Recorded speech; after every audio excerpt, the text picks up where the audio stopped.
Bonjour, je suis François Muller du cabinet Stratégie. Depuis 15 ans, j'accompagne des dirigeants de TPE et de PME. Et il y a une question qui revient de plus en plus souvent à mon bureau.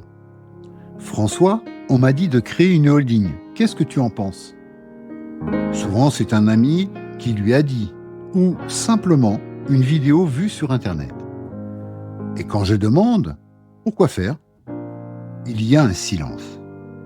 Alors aujourd'hui, on va prendre 10 minutes ensemble pour comprendre ce qu'est vraiment une holding, à quoi elle sert et ce qu'elle coûte. Et surtout, comment savoir si vous en avez besoin. Sans jargon, promis. Alors, installez-vous, on y va. Avant de rentrer dans le détail, je vous donne tout de suite le message essentiel de cette vidéo. Une holding, c'est un outil, un très bon outil, quand il y a un projet derrière. Mais ce n'est pas un totem qu'on installe pour faire sérieux. Je vois trop de dirigeants qui créent une holding parce que c'est ce qui se fait.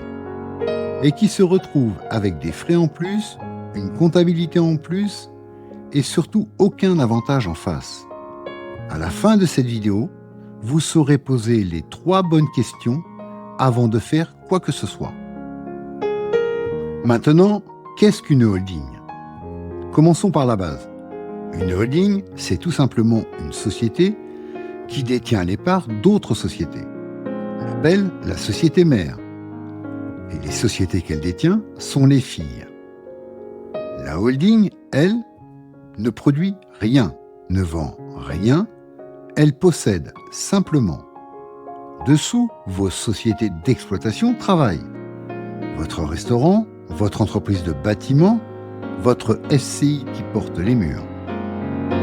Vous, au lieu de détenir vos sociétés en direct, vous détenez la holding qui détient le reste.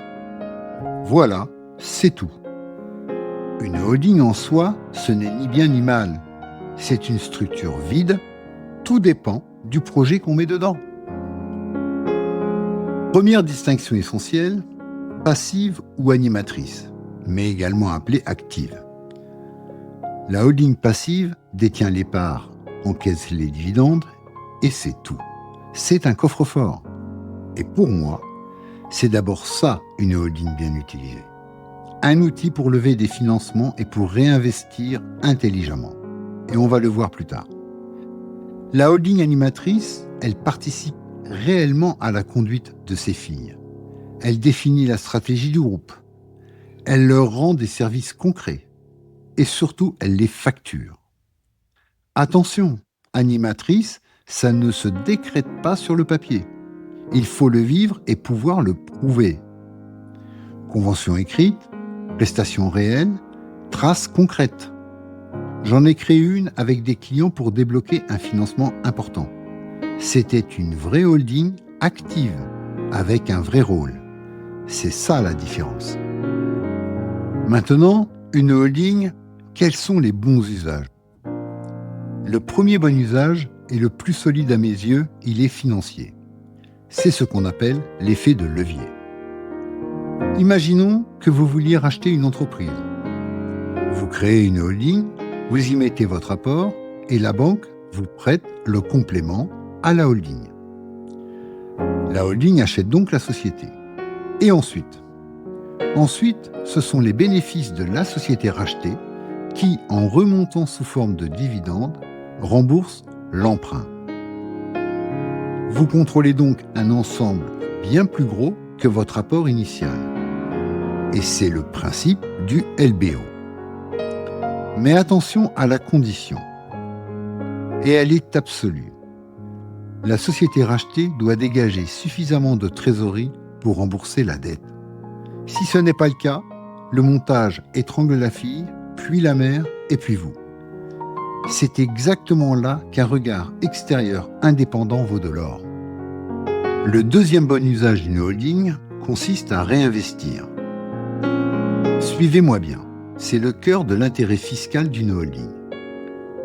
Prenons un exemple en 2026, quand votre société vous verse un dividende à vous personnellement. Il vous sera prélevé la flat tax qui est aujourd'hui à 31,4%. Exemple, sur 10 000 € de dividendes que vous versez, il vous restera 6 860 € dans votre poche. Mais si ce même dividende remonte vers votre holding grâce au régime dit mère-fille, le frottement fiscal n'est que de 1,25%, quasiment rien. Les conditions, et il y en a, il faut détenir au moins 5% de la fille et conserver les titres minimum 2 ans. Alors soyons lucides également. Cet argent est dans la holding, pas dans votre poche. Et le jour où vous voulez le sortir pour vous en vous distribuant des dividendes, la flat tax vous attendra au tournant. L'avantage n'existe que si vous le réinvestissez. Rachetez une autre société, achetez des murs, financez le développement. La holding est une écluse, ce n'est pas un passe-droit. Le troisième et dernier bon usage à mes yeux, c'est la transmission. En effet, quand vient le moment de passer la main aux enfants, à un cadre de l'entreprise ou de vendre tout simplement, la holding peut organiser les choses proprement. Elle permet de regrouper la famille dans une structure avec des règles écrites. Elle permet aussi ce qu'on appelle l'OBO. La holding vous rachète vos propres titres financés par emprunt. Vous transformez une partie de votre patrimoine professionnel en liquidité tout en continuant de diriger. Et dans un cadre familial, le pacte Dutreil peut, sous conditions strictes, réduire fortement les droits de transmission. Mais je le dis tout de suite clairement, ces montages-là engagent votre famille et votre retraite. Ils ne se font jamais seuls, jamais sur un coin de table. Il faut s'entourer de notaires, avocats fiscalistes et surtout d'un conseil indépendant qui n'a rien à vous vendre. Dette senior ou dette junior? Allez, un peu de vocabulaire maintenant. Parce que si vous montez un dossier de financement avec une holding, vous entendrez ces deux mots, dette senior et dette junior.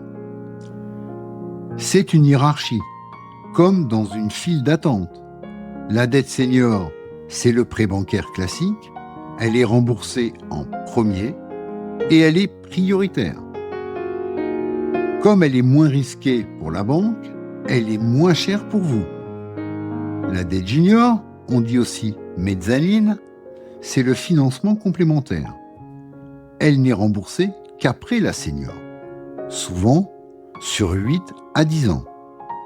Plus risqué pour le prêteur, donc plus cher pour vous. Son grand avantage, elle complète le financement sans faire entrer de nouveaux associés à votre capital.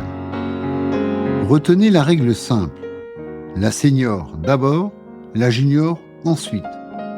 Et le prix suit le risque. En vous intéressant à la holding, vous allez croiser certainement ces sigles barbares. LMBO, LBO, BIMBO. Pas de panique. C'est une seule et même famille. Le LBO, c'est le principe général. Une holding sans dette pour racheter une entreprise. Ensuite, tout dépend qui rachète. Les cadres de l'entreprise, c'est un LMBO. Un repreneur extérieur, LMBI. Un mélange des deux avec parfois le vendeur, un BIMBO. Le dirigeant qui se rachète à lui-même via sa holding, c'est l'OBO dont on a parlé pour la transmission. Et le LBU, c'est la stratégie de plateforme. On rachète une première société qui sert de base pour en racheter d'autres. Voilà, derrière les sigles, une seule mécanique, une holding, de la dette et les bénéfices de la cible qui rembourse. Parlons maintenant du regard de l'administration fiscale, parce que c'est un point que les vendeurs de montage oublient souvent de mentionner. Premier principe, la substance. Une holding coquille vide, créée uniquement pour l'avantage fiscal, sans réalité économique, s'expose à la procédure d'abus de droit, c'est-à-dire redressement, majoration, intérêt. Deuxième point, le statut d'animatrice. Il ouvre certains avantages, mais on doit le prouver. Il faut des conventions réelles, des prestations effectives et surtout, le plus important, des traces écrites. Et le troisième point, tout récent, c'est la loi de finances de 2026. Elle a créé une taxe annuelle de 20% sur les biens somptuaires détenus par les holdings patrimoniales de plus de 5 millions d'euros d'actifs. Les yachts, les bijoux, les chevaux de course, les grands vins. Ça ne concernera pas, bien sûr, la plupart d'entre vous. Mais le message du législateur est limpide. La holding qui investit, oui. Le coffre à jouets personnel, non. Le vent à tourner, alors construisez propre. Et maintenant, l'envers du décor. La partie que je vois trop souvent découverte après la signature.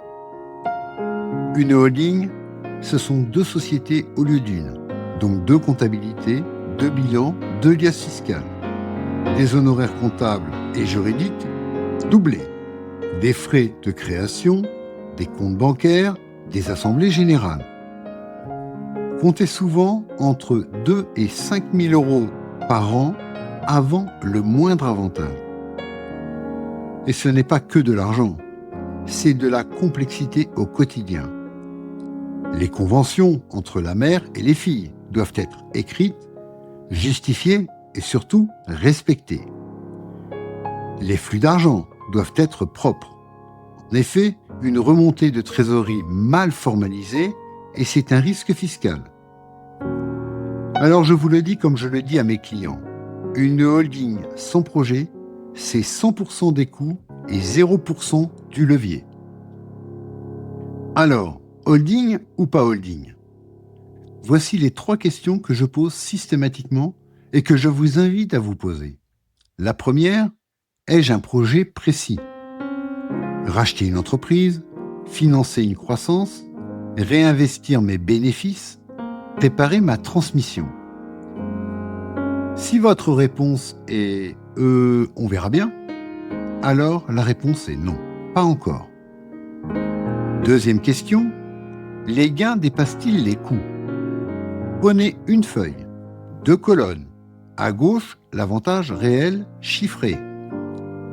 À droite, les coûts annuels et la complexité.